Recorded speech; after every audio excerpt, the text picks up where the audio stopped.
ABP आनंद एगिए थाके एगिए राखे। स्वामी विवेकानंद की जन्म जयंती का ये दिन हम सभी को नई प्रेरणा देता है। आज का दिन विशेष इसलिए भी हो गया है कि इस बार युवा संसद देश की संसद के सेंट्रल हॉल में हो रही है। ये सेंट्रल हॉल हमारे संविधान के निर्माण का गवाह है। देश के अनेक महान व्यक्तियों ने यहां आजाद भारत के लिए फैसले लिए, भारत के भविष्य के लिए चिंतन किया। भविष्य के भारत को लेकर उनका सपना, उनका समर्पण, उनका साहस, उनका सामर्थ्य, उनके प्रयास, इसका एहसास आज भी सेंट्रल हॉल में होता है। और साथियों, आप जहां बैठे हैं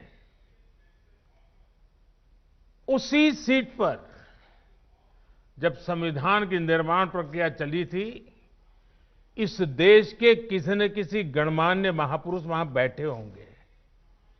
आप आज उस सीट पर बैठे हैं।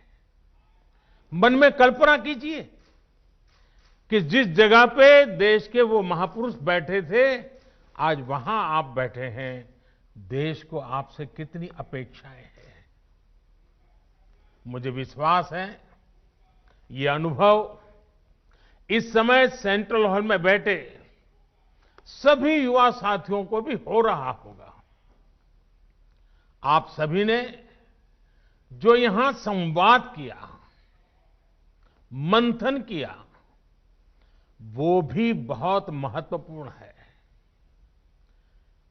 इस दौरान स्पर्धा में जो विजेता हुए हैं उनको मैं बधाई देता हूं, अपनी शुभकामनाएं देता हूं।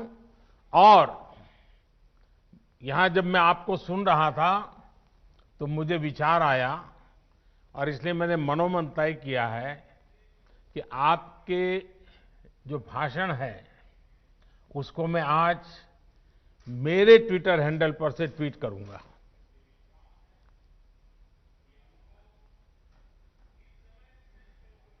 और आप तीन का ही करूंगा ऐसा नहीं, अगर रिकॉर्डेड मटेरियल अवेलेबल होगा तो मैं जो कल फाइनल पैनल में थे उनके लिए भी उनके भाषण को ट्वीट करूंगा, ताकि देश को पता चले कि इस संसद के परिषद में, इस परिसर में हमारे भावी भारत कैसे आकार ले रहा है।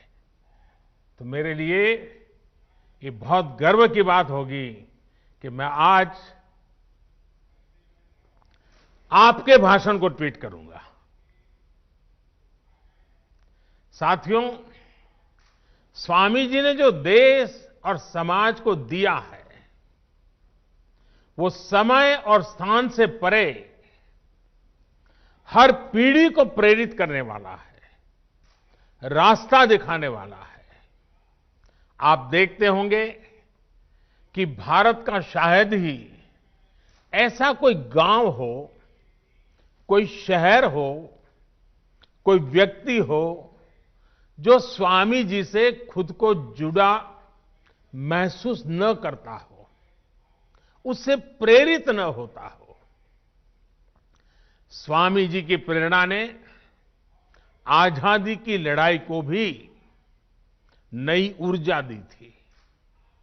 गुलामी के लंबे कालखंड ने भारत को हजारों वर्षों की अपनी ताकत और ताकत के एहसास से दूर कर दिया था। स्वामी विवेकानंद ने भारत को उसकी वो ताकत याद दिलाई, एहसास कराया, उनके सामर्थ्य को उनके मन मस्तिष्क में पुनर्जीवित किया, राष्ट्रीय चेतना को जागृत किया। आप ये जानकर हैरान रह जाएंगे कि उस समय क्रांति के मार्ग से भी और शांति के मार्ग से भी दोनों ही तरह से जो आजादी के लिए जंग चल रहा था, आजादी की लड़ाई लड़ रहे थे, वो कहीं न कहीं स्वामी विवेकानंद जी से प्रेरित थे। उनकी गिरफ्तारी के समय, फांसी के समय स्वामी विवेकानंद से जुड़ा साहित्य जरूर पुलिस के हाथ आता था। तब इसका बाकायदा अध्ययन करवाया गया था कि स्वामी विवेकानंद जी के विचारों में ऐसा क्या है जो लोगों को देशभक्ति के लिए, राष्ट्र निर्माण के लिए, आजादी के लिए मर मिटने की प्रेरणा देता है, हर नवयुवान के मस्तिष्क को इतना प्रभावित करता है। समय गुजरता गया, देश आजाद हो गया, लेकिन हम आज भी देखते हैं स्वामी जी हमारे बीच ही होते हैं, प्रतिपल हमें प्रेरणा देते हैं। उनका प्रभाव हमारी चिंतन धारा में कहीं न कहीं नजर आता है। आध्यात्म को लेकर उन्होंने जो कहा, राष्ट्रवाद, राष्ट्र निर्माण, राष्ट्रभक्ति को लेकर उन्होंने जो कहा, जन सेवा से जग सेवा को लेकर उनके विचार आज हमारे मन मंदिर में उतनी ही तीव्रता से प्रभावित होते हैं। मुझे विश्वास है आप युवा साथी भी इस बात को जरूर महसूस करते होंगे। कहीं पर भी विवेकानंद जी की तस्वीर देखते होंगे, कल्पना तक आपको नहीं होगी, मनोमन आपके मन में एक श्रद्धा का भाव जग, सर आपको उनको नमन करता होगा, ये अवश्य होता होगा। साथियों, स्वामी विवेकानंद ने एक और अनमोल उपहार दिया है। ये उपहार है व्यक्तियों के निर्माण का, संस्थाओं के निर्माण का। और ज्यादातर ऐसे विषयों की चर्चा भी थोड़ी कम ही होती है, लेकिन हम अध्ययन करेंगे तो पाएंगे कि स्वामी विवेकानंद ने ऐसी संस्थाओं को भी आगे बढ़ाया जो आज भी व्यक्ति के निर्माण का काम बखूबी कर रही है। उनके संस्कार, उनका सेवा भाव, उनका समर्पण भाव लगातार जगाती रहती है। व्यक्ति से संस्था का निर्माण और संस्था से अनेकों व्यक्तियों का निर्माण एक अनवरत, अविलंब, अबाधित चक्र है जो चलता ही जा रहा है। लोग स्वामी जी के प्रभाव में आते हैं, संस्थाओं का निर्माण करने की प्रेरणा लेते हैं, संस्था निर्माण करते हैं, फिर उन संस्थानों से, उसकी व्यवस्था से, प्रेरणा से, विचार से, आदर्श से ऐसे लोग निकलते हैं जो स्वामी जी के दिखाए मार्ग पर चलते हुए नए लोगों को खुद से जोड़ते चलते हैं। इंडिविजुअल से इंस्टीट्यूशंस और इंस्टीट्यूशन से फिर इंडिविजुअल, ये चक्र आज भारत की बहुत बड़ी ताकत है।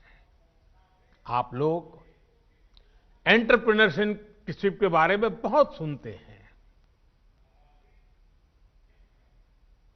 वो भी तो कुछ एक प्रकार से यही बातें हैं।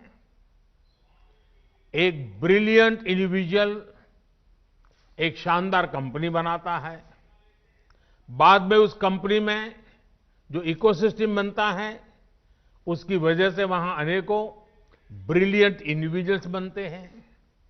ये इंडिविजुअल्स आगे जाकर और नई कंपनियां बनाते हैं।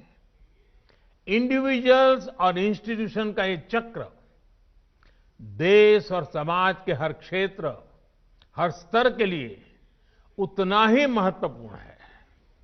साथियों, आज जो देश में नई नेशनल एजुकेशन पॉलिसी लागू की गई है, उसका भी बहुत बड़ा फोकस बेहतर इंडिविजुअल्स के निर्माण पर है।